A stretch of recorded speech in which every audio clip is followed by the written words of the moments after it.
जैसा कि आप सभी लोग जानते हैं, जवाहर नवोदय विद्यालय के लिए टेस्ट के लिए फॉर्म ऑनलाइन हो रहे हैं। तो वो कौन लोग हैं जो फॉर्म भर सकते हैं, उसके विषय में आज हम जानकारी आपको देंगे।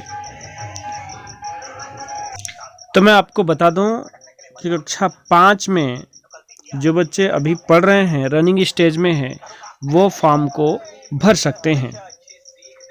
दूसरी गाइडलाइन आप नीचे देख रहे हैं, लिखा हुआ है कि वो बच्चा दूसरी बार एग्ज़ाम टेस्ट के लिए नहीं दे सकता जो पहली बार टेस्ट दे चुका है। उससे भी एक महत्वपूर्ण बात कि जो विद्यार्थी कक्षा 5 में पढ़ रहा है, उसका एडमिशन 15 सितंबर से पहले होना अनिवार्य है उस कक्षा में। 2020 15 सितंबर को समझिएगा। अब ये भी है कि लोगों के दिमाग में कि क्या जवाहर नवोदय विद्यालय में फ़ीस लगती है, तो ये आपको बता दूं कि लड़कियों की बिल्कुल फ़ीस नहीं लगती, चाहे वो किसी भी कैटेगरी की हो, और 6 से 8 तक तो बिल्कुल नहीं लगती किसी भी बच्चे की। SC ST की भी नहीं लगती है। लेकिन जो बिलो पॉवर्टी लाइन है, बता रहा था कि बिलो पॉवर्टी लाइन के जो स्टूडेंट है, जिनकी फैमिली बिलो पॉवर्टी लाइन से नीचे आती है, उनकी फ़ीस नहीं लगेगी। मतलब जो जिनके पास BPL कार्ड है, उनकी फ़ीस नहीं लगेगी। उसके ऊपर जो गवर्नमेंट जॉब में है या जो अच्छी खासी जिनकी आमदनी है, उनकी कुछ फ़ीस लगती है।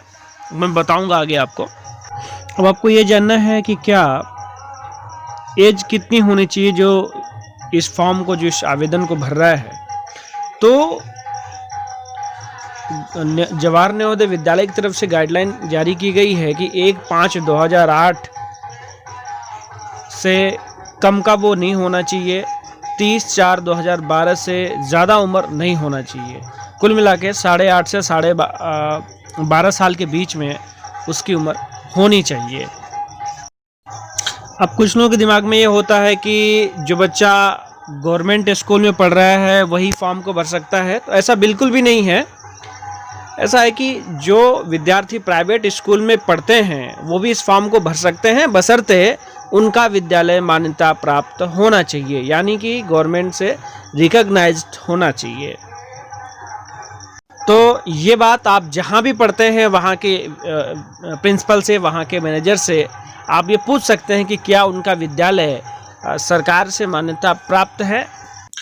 अब आपके दिमाग में ये आ रहा होगा कि अभी डॉक्यूमेंट जब हम फॉर्म ऑनलाइन करेंगे तो कौन कौन से लगेंगे। तो मैं बता दूं आपको, वो डॉक्यूमेंट स्क्रीन पे दिख रहे होंगे आपको। स्टूडेंट की फ़ोटो, सिग्नेचर स्टूडेंट की, पेरेंट्स की सिग्नेचर और एलिजिबिलिटी सर्टिफिकेट, यानी कि जो वो 3, 4, 5 वो जहाँ से भी पढ़े हों उसका एलिजिबल एक सर्टिफिकेट होता है। मैं वो आपको बता दूंगा कैसा होता है, फॉर्म होता है वो, उसको भरना होता है। आप और अपने पेरेंट्स और अपने प्रिंसिपल की सहायता से वो भरा जा सकता है। बड़ा आसान होता है, उसमें कोई दिक्कत नहीं होती है। आपके मन में यह भी प्रश्न होगा कि क्या कोई हिंदी मीडियम का लड़का या कोई इंग्लिश मीडियम का लड़का या छात्र फॉर्म भर सकता है। तो हाँ, ये इंग्लिश माध्यम के बच्चे भी भर सकते हैं, CBSE बोर्ड से जो पढ़ रहे हैं वो भी भर सकते हैं। इसमें कोई दिक्कत नहीं है, दोनों तरह के बच्चे इसमें फॉर्म भर सकते हैं।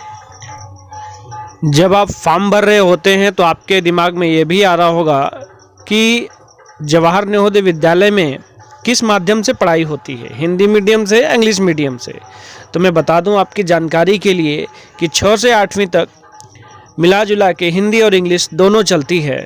तो अमूमन माना जाता है कि अगर यूपी में हैं आप तो हिंदी मीडियम से पढ़ाई होती है, बशर्ते मिली जुली पढ़ाई होती है हिंदी और इंग्लिश मिला के। और 6 से 12 100% आपको जो है सिर्फ और सिर्फ CBSE बोर्ड यानी कि इंग्लिश माध्यम से ही पढ़ाया जाता है।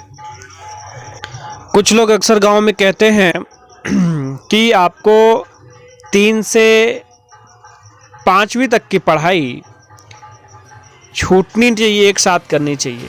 तो ये सही बात है कि 3, 4, 5 आपको लगातार पढ़ना है, ये ज़रूरी नहीं है कि आप एक ही विद्यालय से पढ़े हों, ये अलग अलग विद्यालय से भी पढ़े हों तो चलेगा, बशर्ते 3 में हो तो आप डायरेक्ट 5 में ना आए, यानी कि 3, 4, 5 साथ में पढ़ के आए बराबर। अब थोड़ी सी जानकारी जान लीजिए जवाहर नवोदय विद्यालय के बारे में। शिक्षण संस्थान है।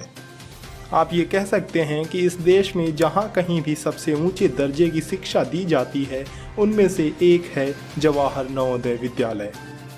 नवोदय में एडमिशन कैसे होता है, पढ़ाई कैसी होती है, फीस कितनी लगती है और यहाँ के क्या क्या रूल्स एंड रेगुलेशंस हैं, इस पूरी वीडियो में हम इन सब के बारे में विस्तार से चर्चा करने वाले हैं। नवोदय में एडमिशन्स को लेकर के आपके सारे डाउट्स क्लियर हो जाएंगे। नवोदय में पढ़ाई का माध्यम क्या है, इंग्लिश मीडियम है या फिर हिंदी मीडियम, पढ़ाई के साथ साथ और कौन सी सुविधाएं उपलब्ध हैं, नवोदय में हॉस्टल और खाने का क्या हिसाब किताब है, इन सब की जानकारी आपको इस वीडियो में मिलने वाली है। कोई भी जानकारी आपसे मिस ना हो, इसके लिए ये ज़रूरी है कि आप इस वीडियो को लास्ट तक देखें।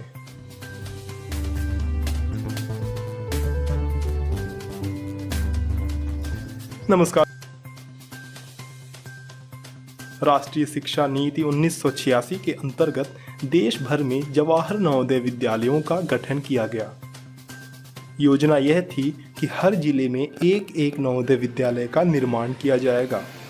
आज पूरे देश में 661 नवोदय विद्यालय बनाए जा चुके हैं। अगर हम बात करें नवोदय विद्यालय में एडमिशन की, तो हर नवोदय विद्यालय में हर साल 80 बच्चों का चयन होता है क्लास 6 के लिए। यहाँ मैं एक बात बताना ज़रूरी समझता हूँ कि नवोदय में एडमिशन सिर्फ क्लास 6 में नहीं होता है, बल्कि 9th और 11th क्लास में भी एडमिशन होता है। लेकिन ये सिर्फ तभी होता है जब कुछ सीटें खाली बच जाती हैं, यानी कि 80 सीटें ही होती हैं पूरी। लेकिन अगर कोई विद्यार्थी किसी वजह से विद्यालय छोड़ देता है तो उसकी जगह नए बच्चों को लिया जाता है 9th और 11th क्लास में। 9th क्लास में सिलेक्शन के लिए टेस्ट लिया जाता है और 11th क्लास में सिलेक्शन के लिए क्लास 10th का रिजल्ट देखा जाता है और इसी के बेसिस पे 11th क्लास में चयन होता है। 6वीं क्लास में एडमिशन हर साल JNVST यानी जवाहर नवोदय विद्यालय सिलेक्शन टेस्ट के माध्यम से होता है। इस टेस्ट के लिए आपको ऑनलाइन फॉर्म भरना होता है। तो आपने सुना जवाहर नवोदय विद्यालय के विषय में। अब मैं आपको बता रहा हूँ कि 2021-22 के लिए एग्ज़ाम कब होना है।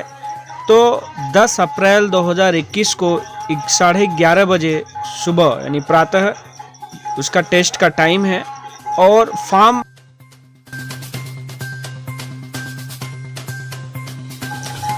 भरने की लास्ट डेट 30 नवंबर है। तो आप सभी लोग जल्दी करें, अपने डॉक्यूमेंट्स को इकट्ठा करें और फॉर्म को भरें। आप सभी लोगों को धन्यवाद।